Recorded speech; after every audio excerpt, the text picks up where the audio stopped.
Solanki online classes के इस online platform पर एक बार सभी साथियों का फिर हार्दिक स्वागत है।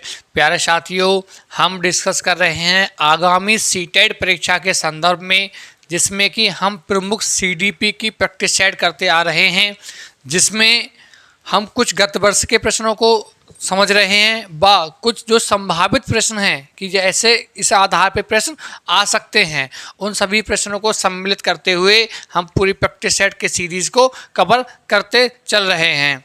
तो आई होप आपको ये जितने भी प्रैक्टिस सेट आपको करा दिए गए हैं ये आपने देख लिए होंगे व इनकी पीडीएफ भी आपको मिल गई होंगी। जैसा कि मैंने आपको बताया था कि जो भी प्रैक्टिस सेट कंप्लीट होता जा रहा है उसकी पीडीएफ आपको टेलीग्राम चैनल पे प्रोवाइड कराती जा रही है।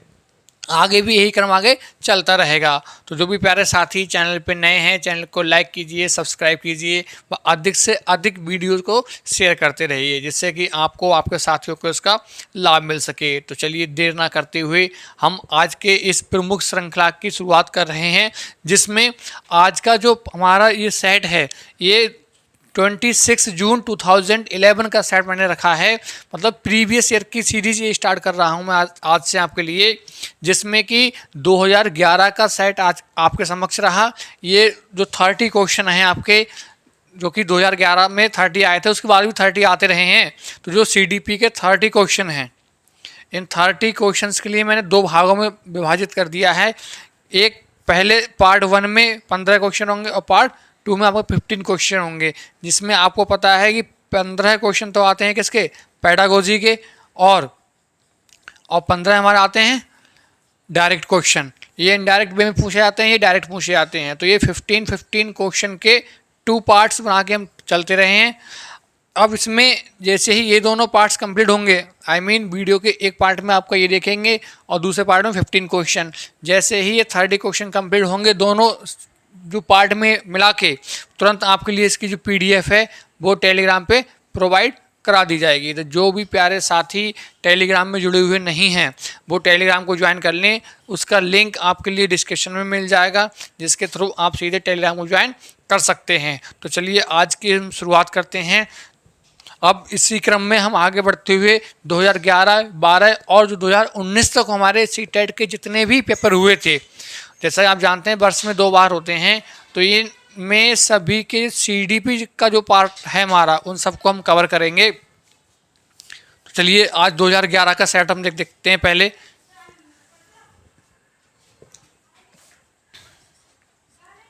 ये मैं आपके इधर विकल्प लिख रहा हूँ, आपके लिए स्क्रीन पे क्वेश्चन दिखता रहेगा।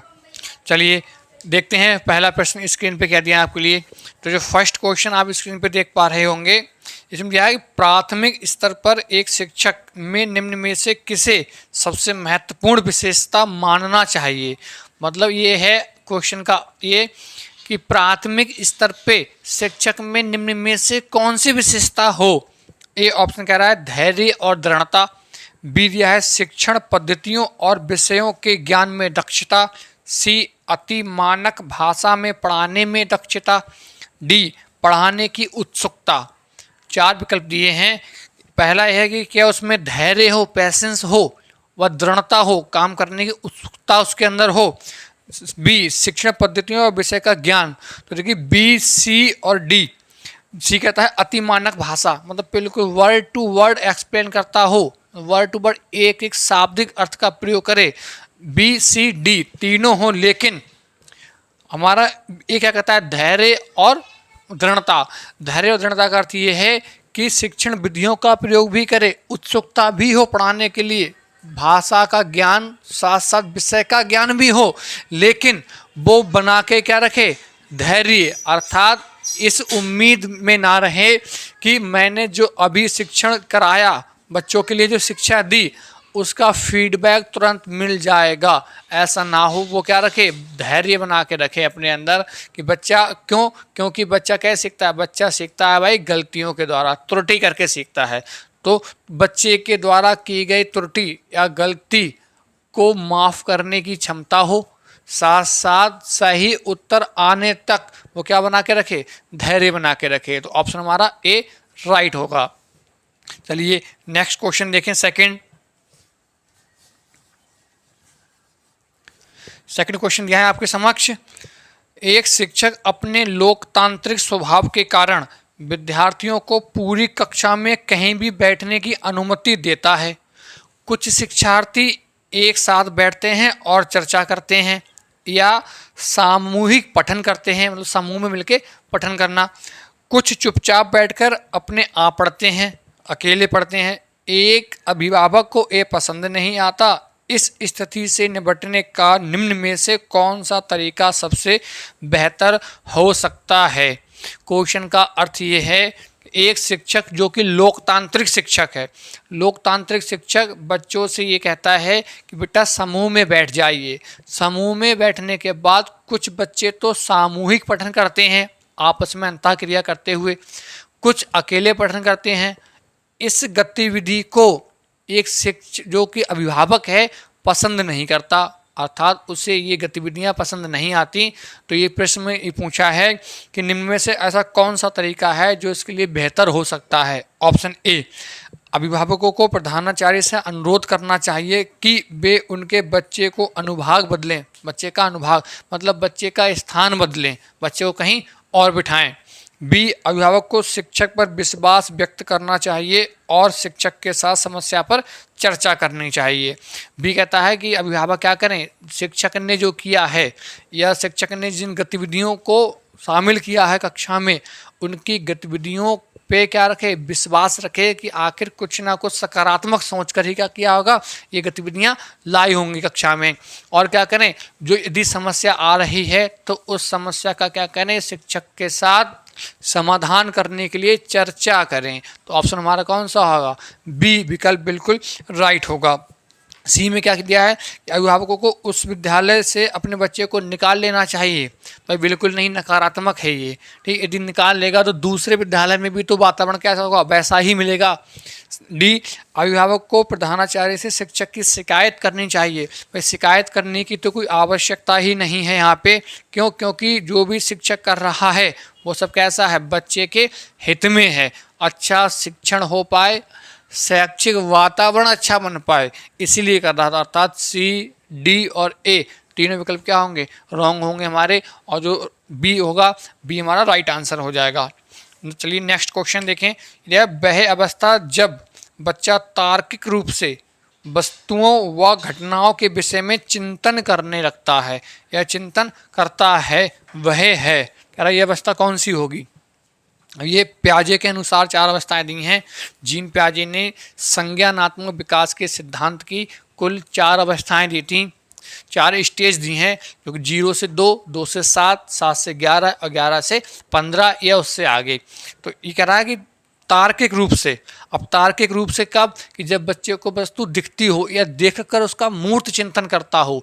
तो मूर्त चिंतन की अवस्था कौन सी है, ए औपचारिक संक्रियात्मक अवस्था, बी पूर्व संक्रियात्मक अवस्था, सी मूर्त संक्रियात्मक अवस्था और डी संवेदी प्रेरक अवस्था। तो हमारा मूर्त चिंतन कर रहा है बच्चा, तार्किक चिंतन कर रहा है किसी वस्तु को देखकर, तो ऑप्शन कौन सा होगा हमारा, मूर्त संक्रियात्मक अवस्था। आंसर बिल्कुल राइट होगा आपका। चलिए नेक्स्ट क्वेश्चन देखें।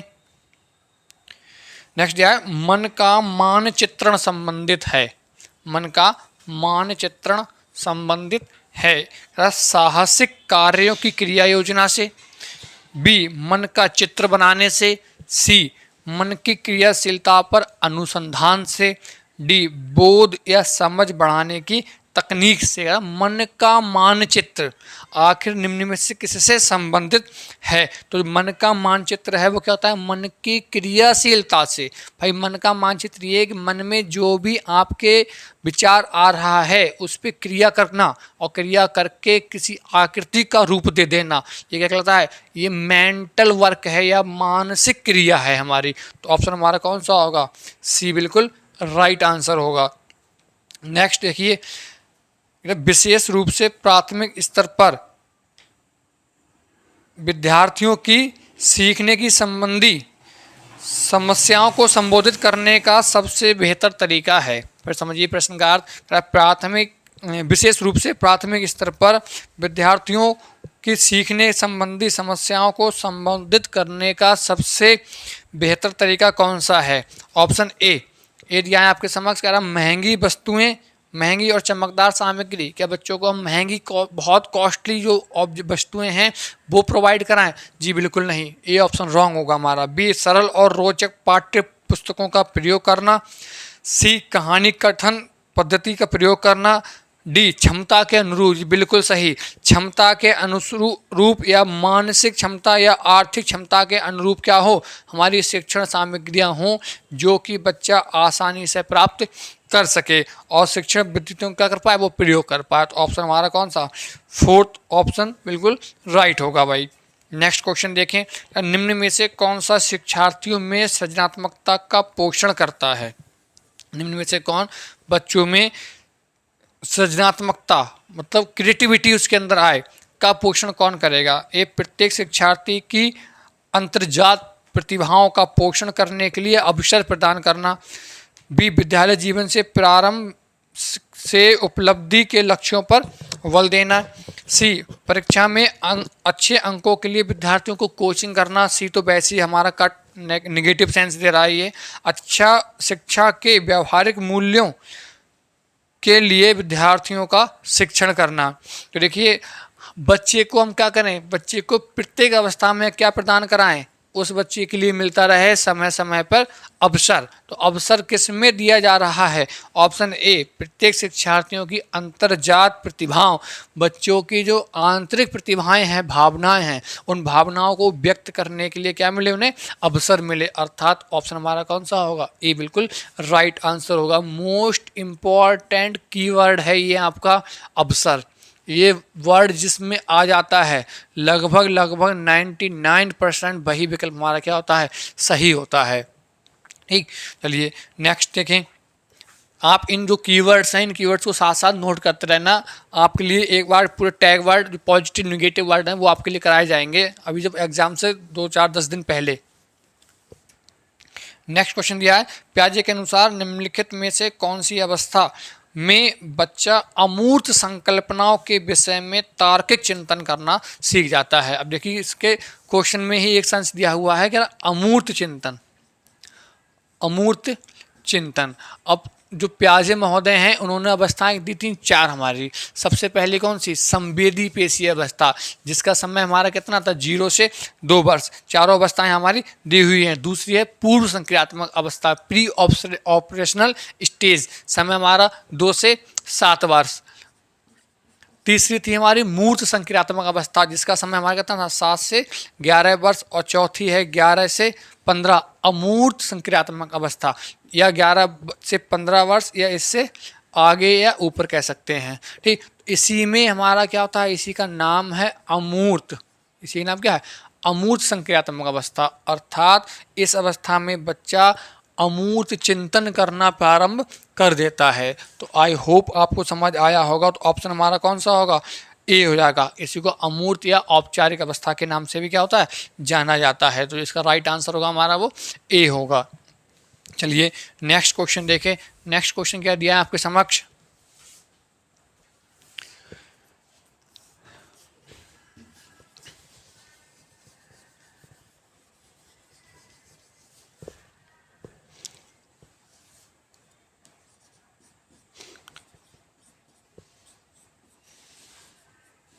चलिए नेक्स्ट क्वेश्चन देखें।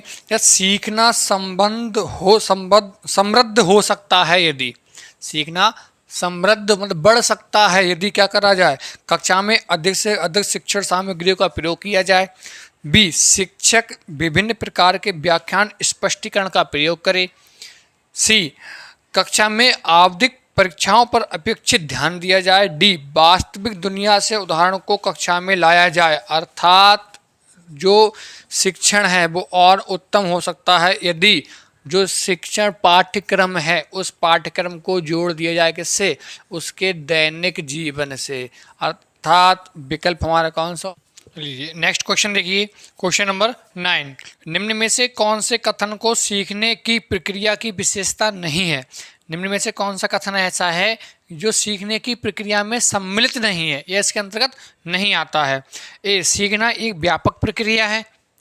बी, सीखना लक्ष्योन्मुखी प्रक्रिया है। सी, अनधिगमक भी सीखने की प्रक्रिया है। डी, शैक्षिक संस्थान ही एकमात्र स्थान है जहां अधिगम प्राप्त होता है। तो ये ए बी सी तीनों क्या हैं, शिक्षण की प्रक्रिया में आते हैं, लेकिन डी ऑप्शन ये कह रहा है कि सिर्फ शैक्षिक संस्थान या शिक्षण संस्थान ही सीखने एकमात्र स्थान है। जी नहीं, सिर्फ शैक्षिक स्थान का, जैसे मान लीजिए एक विद्यालय, इसका कहने का अर्थ ये है कि सिर्फ विद्यालय ही सीखने का स्थान है। जी बिल्कुल नहीं, विद्यालय के साथ साथ सबसे पहला विद्यालय या क्या माना जाता है, परिवार। उसके बाद व्यक्ति सीखता है किससे, समाज से, अपने वातावरण आदि से। अर्थात हमारा क्या है, सिर्फ विद्यालय ही, शिक्षण संस्थान ही सीखने का स्थान नहीं है, अन्य बहुत स्थान भी होते हैं जहाँ व्यक्ति क्या करता है, आजीवन शिक्षा ग्रहण करता है या सीखता है। तो जो हमारा राइट विकल्प होगा कौन सा हो जाएगा भाई, डी विकल्प बिल्कुल सही हो जाएगा। चलिए नेक्स्ट क्वेश्चन देखिए। इसके बाद अगला क्वेश्चन दिया आपके समक्ष, 5वीं कक्षा के दृष्टिबाधित विद्यार्थी के ऑप्शन दिया फिर के माता पिता और मित्रों द्वारा उनके दैनिक कार्यों को करने में सहायता की जानी चाहिए। बी ऑप्शन, के साथ कक्षा में सामान्य रूप से व्यवहार किया जाना चाहिए और श्रव्य सीडी के माध्यम से सहायता उपलब्ध करानी चाहिए। श्रव्य सीडी का है श्रव्य सामग्री, वाह, श्रव्य और सीडी और दृश्य दोनों है, श्रव्य और दृश्य। नेक्स्ट दिया है सी ऑप्शन, के साथ कक्षा में विशेष व्यवहार किया जाना चाहिए। डी दिया है निचले स्तर के कार्य करने की छूट मिलनी चाहिए। तो ऑप्शन हमारा बी क्या कहता है, बी कहता है ऐसे बच्चों के साथ कैसा व्यवहार हो, इन बच्चों के साथ में व्यवहार हो हमारा सामान्य, ठीक, इनके साथ सामान्य व्यवहार करें और जो हमारी दृश्य और श्रव्य, दृश्य और श्रव्य सामग्रियों का क्या करें, हम इसके लिए प्रयोग करें। तो जो राइट विकल्प होगा हमारा कौन सा होगा, बी बिल्कुल राइट होगा। नेक्स्ट क्वेश्चन, नेक्स्ट दिया है आपके समक्ष, नेक्स्ट दिया आपके लिए, निम्न में से कौन सा बच्चे की सामाजिक मनोवैज्ञानिक आवश्यकताओं के साथ संबंध नहीं है। इनमें से कौन सा ऐसा विकल्प है जिसका संबंध बच्चे की सामाजिक और मनोवैज्ञानिक आवश्यकताओं के साथ नहीं है। ऑप्शन ए दिया है संवेगात्मक सुरक्षा की आवश्यकता। भाई बच्चे के लिए संवेगात्मक सुरक्षा की भी आवश्यकता होती है, अर्थात ये है। बी, शरीर में अपशिष्ट पदार्थों को नियमित रूप से बाहर निकालना। सी, संगीत की आवश्यकता या साहित्य की आवश्यकता।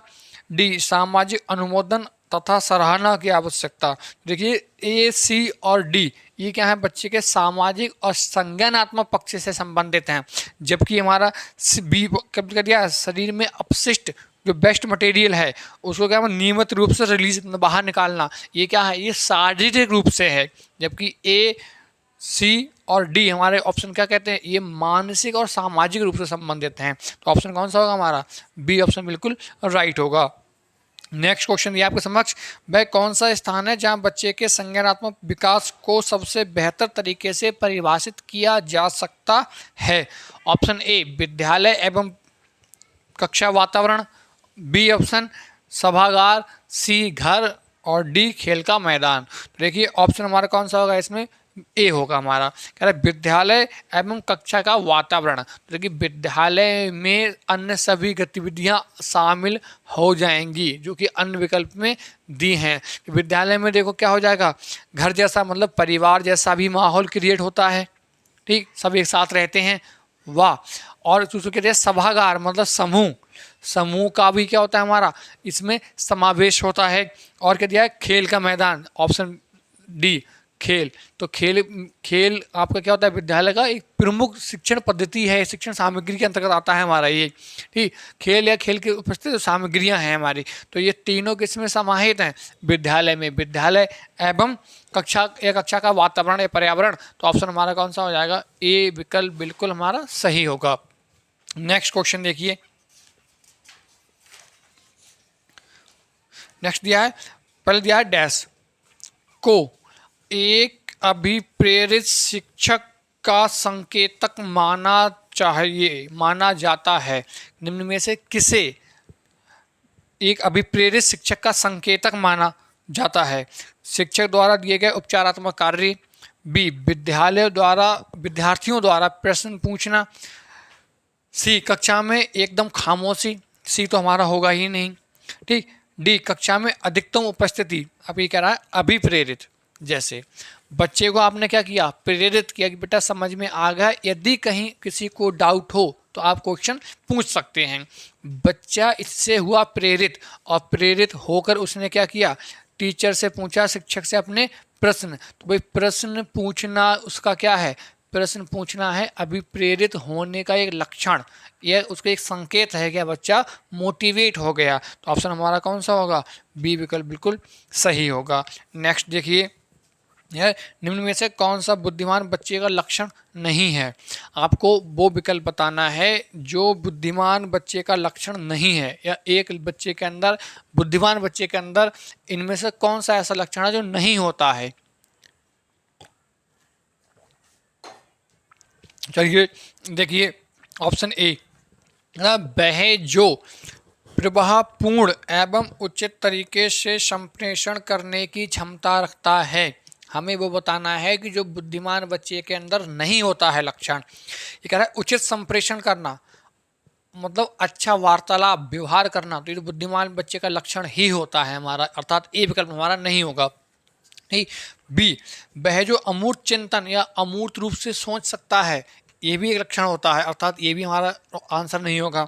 सी, वह जो नए परिवेश में स्वयं को समायोजित करता है या समायोजन की प्रवृत्ति क्षमता रखता है, वह भी हमारा क्या है, एक प्रमुख लक्षण है बुद्धिमान बच्चे का, ये भी आंसर हमारा नहीं होगा। डी, वह जो लंबे निबंधों को बहुत जल्दी रटने की क्षमता रखता है, जो कि रटना क्या है, अधिगम में नहीं आता हमारा, अर्थात यह एक बुद्धिमान बच्चे का लक्षण नहीं है। तो विकल्प हमारा कौन सा हो जाएगा, डी विकल्प होगा। नेक्स्ट देखिए, लास्ट क्वेश्चन दिया है आपका, बच्चे दुनिया के बारे में अपनी समझ का सृजन करते हैं, इसका श्रेय जाता है। बच्चे दुनिया के बारे में अपनी समझ का सृजन करते हैं, मतलब अपने ज्ञान का निर्माण खुद करते हैं। ये किसने कहा, तो बच्चा होता है नन्हा वैज्ञानिक। बच्चा क्या होता है, नन्हा वैज्ञानिक होता है। ये मानना किसका था, तो भाई ये मानना था प्याजे महोदय जी का। तो हमारा विकल्प कौन सा होगा, प्याजे कौन सा ऑप्शन में दिए हुए हैं, डी। तो डी विकल्प क्या होगा, हमारा बिल्कुल सही हो जाएगा। आई होप आपको समझ आया होगा। जबकि पावलाव का क्या है, तो पावलाव ने एक किया था वो शास्त्रीय अनुबंधन का सिद्धांत, जिन्होंने कुत्ते पे प्रयोग किया था कि अस्वाभाविक उद्दीपक से भी कैसी क्रिया करा दी थी, स्वाभाविक क्रिया करा दी थी।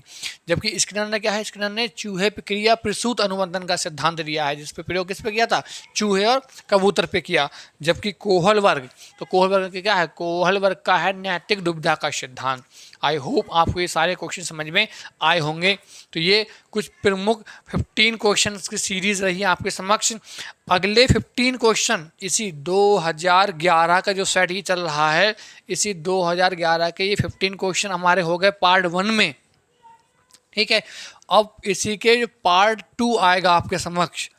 ठीक, इस पार्ट 2 में आगे के 15 क्वेश्चन होंगे, और ये कंप्लीट होते ही आपके लिए क्या मिल जाएगी, तुरंत इसकी पीडीएफ आपको, जो टेलीग्राम ग्रुप है, जो चैनल है हमारा, ठीक, इस टेलीग्राम चैनल में आपको ये पीडीएफ तुरंत प्रोवाइड करा दी जाएगी। आई होप आपको ये सब समझ आया होगा। चलिए मिलते हैं बहुत जल्द पार्ट 2 में, जिसमें हम देखेंगे 2011 के अगले 15 प्रश्न जो कि सीडीपी के आए हुए हैं। यह बहुत महत्वपूर्ण प्रश्न श्रृंखला है हमारी उसको। तो जो भी प्यारे साथी चैनल पे नए हैं वो चैनल को लाइक कीजिए, सब्सक्राइब कीजिए, अधिक से अधिक वीडियोज़ को भाई शेयर करते रहिए, जिससे कि आपको, आपके साथियों को इसका लाभ मिल सके। और जिसने भी टेलीग्राम ज्वाइन नहीं किया है वो आपका टेलीग्राम ज्वाइन कर लें, जिससे कि आपके लिए इनकी पीडीएफ मिलती रहें और उनको आप फिर से प्रैक्टिस करते रहें। तो चलिए मिलते हैं बहुत जल्द पार्ट 2 में, तब तक के लिए thank you, thanks a lot.